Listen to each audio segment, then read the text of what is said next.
In this exercise tutorial, I'm going to be taking you through how to do a seated supinating bicep curl. So firstly, I've got my feet at hip width apart. I'm seated here on a bench and I've got the bench in an upright position. I'm going to place my hands on the dumbbells I'm going to be using. And from here, what I want you to do is start off with the hands by your sides in a position where the palms are facing towards your body.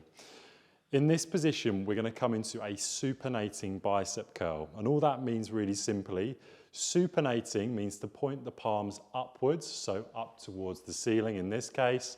And what I'm going to do here is I'm going to bring my shoulders back. I'm going to curl up. At the same time, you'll notice that little bit of rotation where my palms go from facing towards each other to facing towards the ceiling. When you're doing each repetition, make sure you repeat it nice and slowly.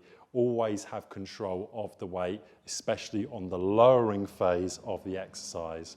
What you don't want to be doing is doing your repetition and then just allowing the weight to come down. You've got to control that second phase known as the eccentric. Once you're done with your repetitions, let's say this is your last one, make sure you brace your core and you pop them down nice, slowly and safely. You would repeat that for your desired amount of sets and repetitions, and that is how you do a supinating bicep curl.